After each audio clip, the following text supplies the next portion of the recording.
Hello everyone. So today we are going to study the part of Indian history. Modern history का ये part है actually. सो पहले हमने पढ़ा हुआ था अबाउट कैसे इन्वेजन करा ब्रिटिशर्स ने या अदर्स जो इन्वेडर्स थे अफ़गान टर्किश, उन लोगों ने इंडिया में कैसे अपने पावर को इस्टेब्लिश करा. सो अब हम एक बहुत ही इम्पॉर्टेंट टॉपिक पढ़ने जा रहे हैं जो कि इंडियन हिस्ट्री को कम्प्लीटली चेंज कर देता है यहाँ से. And that is the drain of India's wealth, again from the book NCERT class 8th. Social science की बुक है ये, न्यू NCERT. एंड सो चलिए हम लोग स्टार्ट करते हैं कि the drain of India's wealth कैसे हुआ, क्या था ये एक्चुअली, कैसे हुआ, और ये इंडियन इकनॉमी और ब्रिटिश इकनॉमी को कैसे इसने इन्फ्लुएंस करा, इम्पैक्ट करा, what has been changed after that. So actually क्या है कि economic exploitation of India form the foundation of British colonial policy. अगर हम ये देखें तो इकोनॉमिक एक्सप्लॉयटेशन जो इंडिया का शुरू हुआ, उसी ने एक फाउंडेशन बेस दिया ब्रिटिश कॉलोनियल जो पॉलिसीज़ वो लोग बनाए. उसका सबसे बड़ा बेस ही यही था कि इकोनॉमिक एक्सप्लॉयटेशन ऑफ इंडिया के इकोनॉमी को एक्सप्लॉयट करके ही उनका कॉलोनियल पॉलिसी की फाउंडेशन रखी गई थी. ठीक है. So in 1895 the US historian and political scientist Brooks Adams ने कुछ चीज़ें लिखी थी. You can read as well. So उसका कंक्लूजन भी लिखा हुआ है नीचे. तो उनका कहना था, अकॉर्डिंग टू एडम्स, ये था कि the Indian revolution in Britain which required much investment was made possible at least partly by the stolen wealth from India. ठीक है.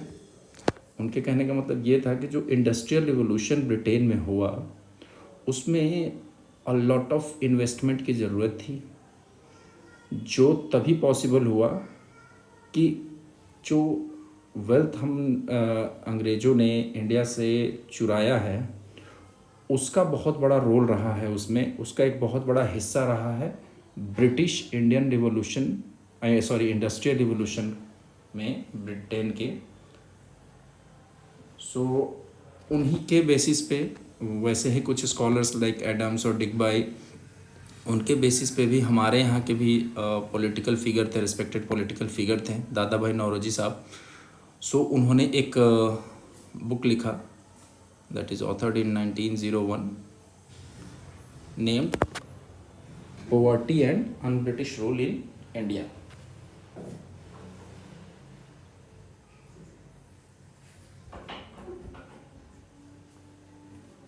ठीक है. सो जिसमें उन्होंने कंपाइल करा कि ब्रिटिश रिपोर्ट्स के अकॉर्डिंग ही उन्होंने ये कंपाइल करा कि the wealth estimated to have been drained out of India. उन्होंने एक एस्टिमेशन क्रिएट करा कि भाई कितना करीब करीब इंडिया से चीज़ें, कितनी चीज़ें ड्रेन करी गई है, कि संपत्ति इंडिया से ड्रेन करके इंग्लैंड में लाई गई हैं, उन सब चीज़ों को.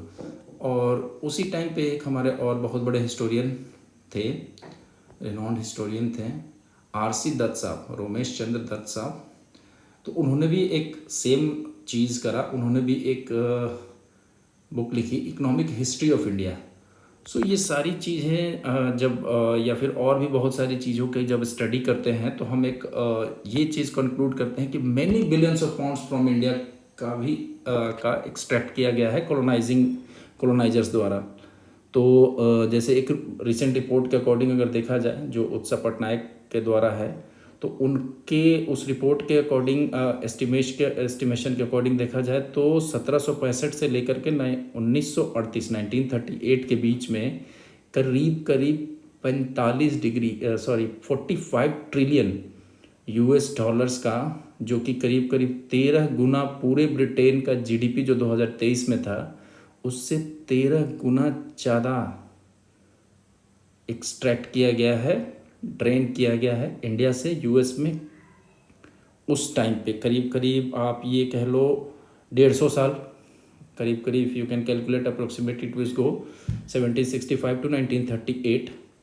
उस समय में इतना पैसा, इतनी संपत्ति या बहुत सारी चीज़ें, इतने रिसोर्सेज यहाँ से ड्रेन करके इंग्लैंड में पहुँचाई गई, ठीक है, कॉलोनाइजर्स द्वारा।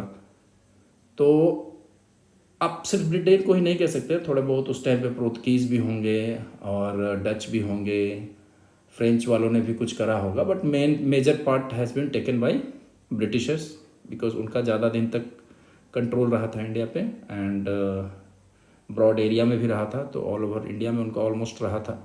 तो मेनली उसमें पार्ट था ब्रिटिशर्स का ही, ब्रिटेन्स का ही ब्रिटेन्स का ही रहा था, ठीक है।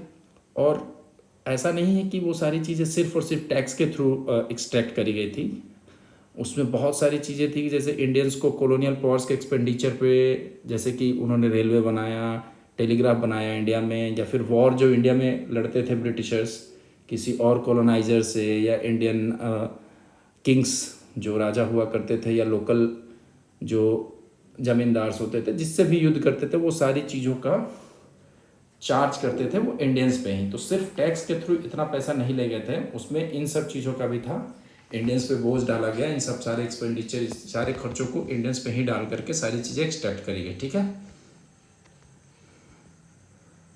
अब एक साइड में आप देख सकते हैं यहाँ पे कि हाउस ऑफ कॉमन्स का एक छोटा सा डेफिनेशन बताया गया, तो मतलब एक्चुअली में होता क्या है हाउस ऑफ कॉमन्स।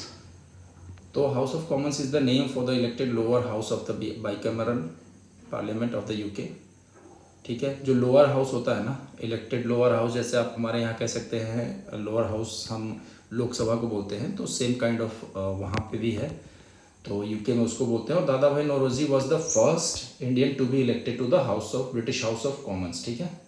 तो नौरोजी साहब पहले भारतीय थे जो उसमें इलेक्ट हुए थे, जिनको इलेक्ट किया गया था, ठीक है। चलिए अब आगे हम पढ़ते हैं कि क्या है। ये देखिए कुछ हमारे हिस्टोरियंस, थिंकर्स, इकोनॉमिस्ट जो भी हों, उन लोगों का फिगर दिया हुआ है। These are not so much important, आपको बस नाम पता होना चाहिए, बाकी कुछ इम्पॉर्टेंट नहीं है इसमें।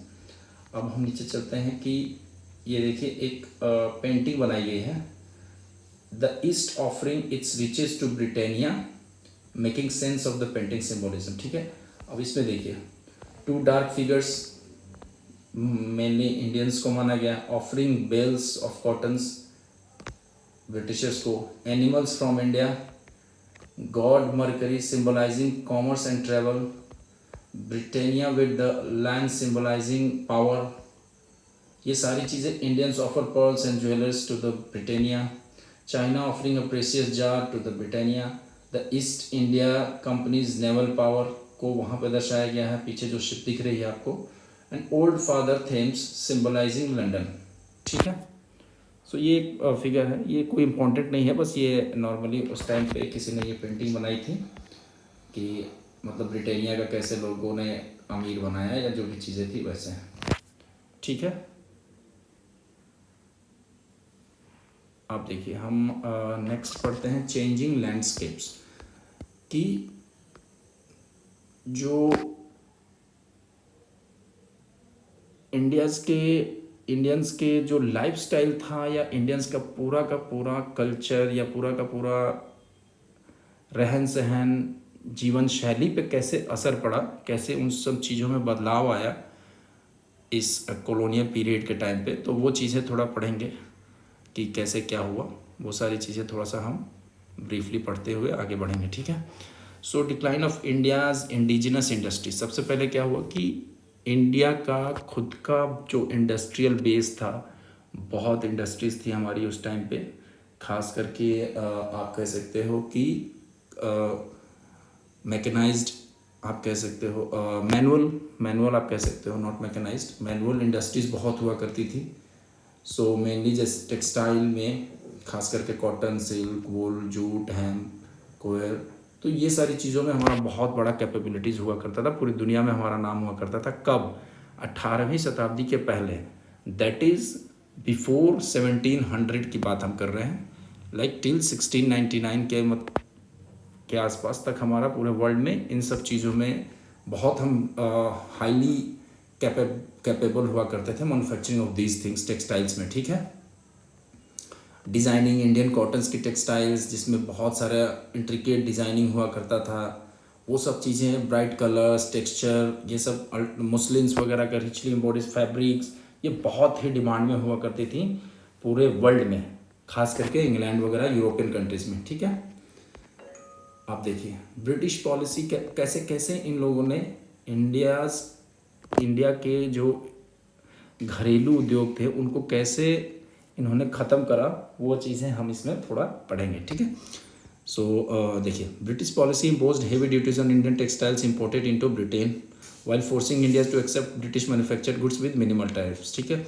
अब इसमें यह हुआ कि सबसे पहले इन लोगों ने क्या किया कि जो भी चीज़ें इंडिया से टेक्सटाइल्स जो हमारा जाता था ब्रिटेन में, वहाँ जो इंपोर्ट करते थे लोग हमारे प्रोडक्ट्स को, उन पे बहुत सारा हेवी ड्यूटीज़ लगा दिया कि भाई उस पर बहुत सारा टैक्सेस लगा दिया कि अब अगर इंडियन प्रोडक्ट को ब्रिटेन में बेचना है तो आपको इतने टैक्स देना पड़ेगा, ठीक है। और दूसरी तरफ क्या करा कि जो ब्रिटिश का प्रोडक्ट हुआ करता था, जो उस पर टैरिफ, उस पर टैक्स जो भी होता था, जो ड्यूटीज़ होती थी, वो एकदम ही कम कर दिया गया जो इंग्लैंड से इंडिया में आती थी। मतलब हम इंडियंस इंपोर्ट करते थे जो ब्रिटेन से, ठीक है। अब देखिए तब तक, इस टाइम तक क्या हुआ था, लगभग ब्रिटेन कंट्रोल कर लिया था पूरा का पूरा सी ट्रेड, एक्सचेंज रेट्स को कंट्रोल कर दिया था। तो जो इंडियन ट्रेडर्स थे उनको बहुत ही मुश्किल हो रहा था चीज़ें एक्सपोर्ट करने में, बाहर बेचने में बहुत ही मुश्किल होता था। तो इसका सीधा नतीजा ये निकला कि इंडियन टेक्सटाइल इंडस्ट्री कम्प्लीटली रियून्ड हो गई, ऑलमोस्ट ख़त्म हो गई, डिक्लाइन हो गई, ग्राउंड टू अर्थ हो गया, ठीक है। तो ऐसे शुरू हुआ, ठीक है।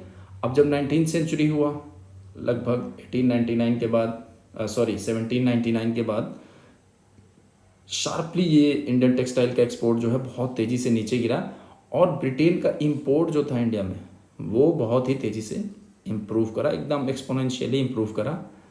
अब जो स्किल्ड आर्टिशंस थे जो ये डिज़ाइन बनाते थे फैब्रिक्स पे, जो कला करते थे, जो उनको बुनते थे, जो उनमें डिज़ाइनिंग करते थे, कलरिंग करते थे, वो उन लोगों का क्या हुआ कि गरीबी के कारण वो मतलब ऐसे पॉवर्टी पे आ गए, मतलब गरीब हो गए आप कहना, क्योंकि काम ख़त्म हो गया, इंडस्ट्रीज़ ख़त्म हो गई, तो उनको काम मिलना बंद हो गया। फिर उनकी जनरेशन जो आने वाली पीढ़ियाँ थी वो गरीब होना शुरू हो गई, और सीधा वो सारे आर्टिशन जो स्किल्ड लोग थे उनको नॉन स्किल्ड वर्क में अपने आप को फोर्सफुली जाना पड़ा फॉर सर्वाइवल, लाइक खेती बाड़ी में उन्हें जाना पड़ा, और वहाँ पे ओवर टैक्स्ड लैंड मतलब देना पड़ा, मतलब जो टैक्स था एग्रीकल्चर में भी बहुत ज़्यादा था, लेकिन जीने के लिए they have to do that. So उन्होंने वो वाला काम अब शुरू कर दिया। तो उस 1834 में जो विलियम बेनेटिक थे, जो गवर्नर जनरल ऑफ इंडिया थे, उन्होंने एक चीज़ ऑब्जर्व करा और उन्होंने ये चीज़ लिखी थी कि the bones of the cotton weavers are bleaching the plains of India.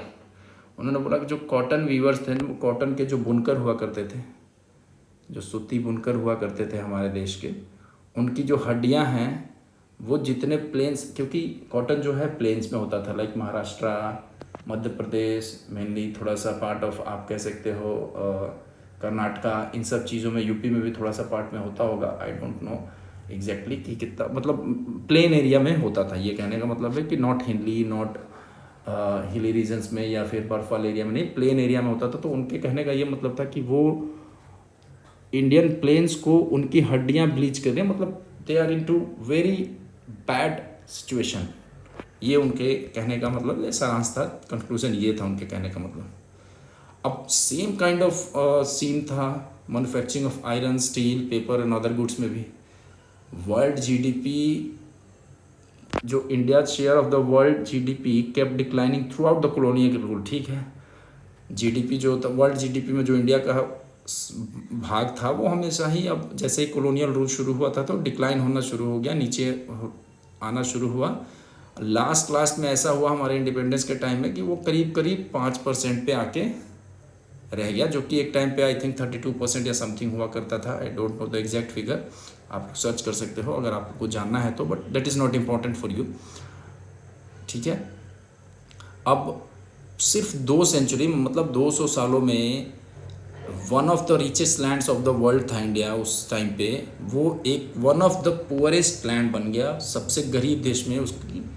तो that is due to the drain of wealth from India by the Britishers, by the colonisers, colonial rules. तो ये था मेनली जो चीज़ें हमें समझनी थी। तो ठीक है, इंडिजिनस इंडस्ट्री हमने पढ़ लिया। अब हम पढ़ेंगे dismantling traditional governance structures.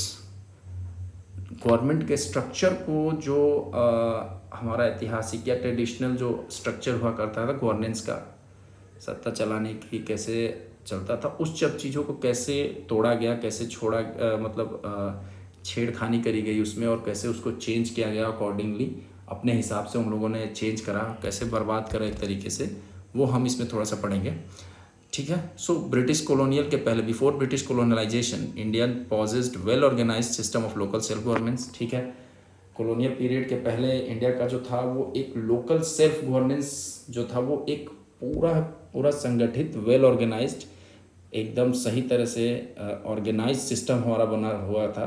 Village councils manage करते थे कम्युनिटी अफेयर्स, रिजॉल्व करते थे डिस्प्यूट्स को, ऑर्गेनाइज पब्लिक वर्क्स जैसे इरिगेशन, रोड, ईटीसी, ये सारी चीज़ें विलेज काउंसिल मिल करके मैनेज करती थी, विलेज काउंसिल इसकी जिम्मा रखती थी। मतलब लोकल सेल्फ गवर्नमेंट्स की ये सारी बातें हैं।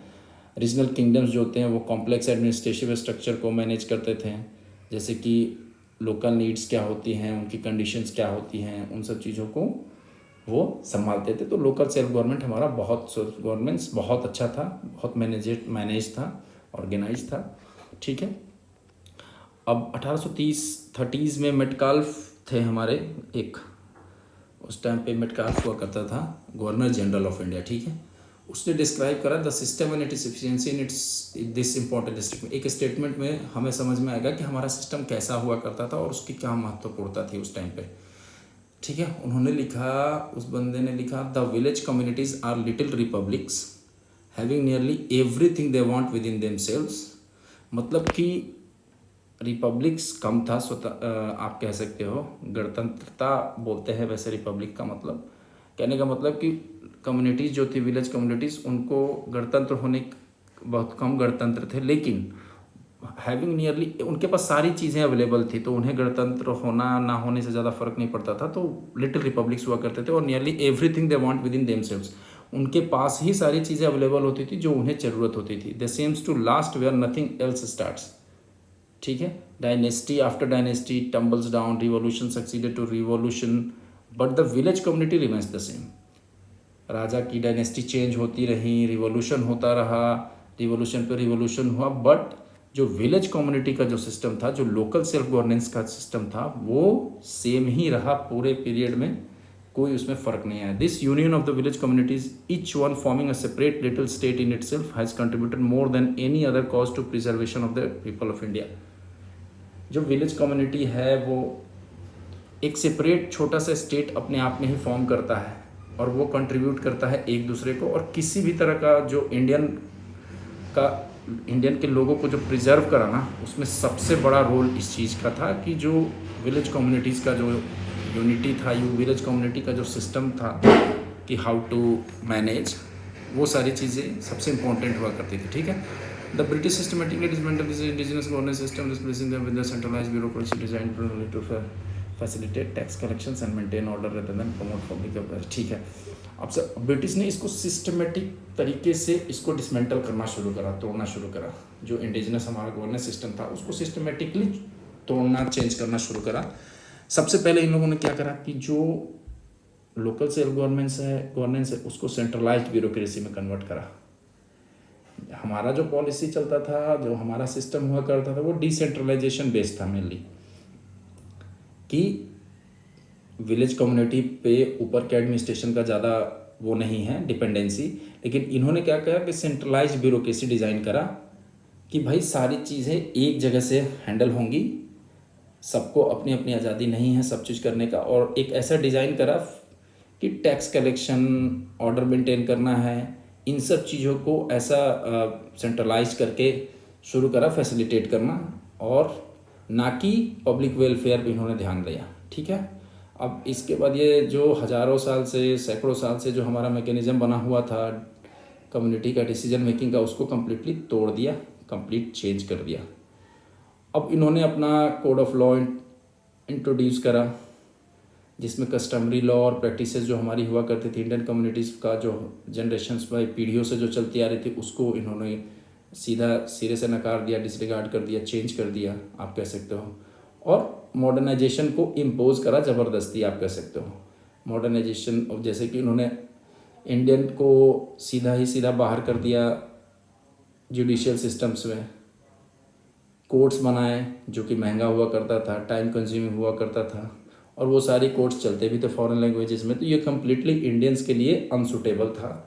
ऐसे सिस्टम इन्होंने इम्पोज करा, ज़बरदस्ती का इंडियंस पे ही करा। ठीक है, ठीक है, आज के लिए I think we are enough, और नेक्स्ट वीडियो में हम लोग पढ़ेंगे इसका अगला part, transforming Indian education, creating brown and English man. Okay, thank you.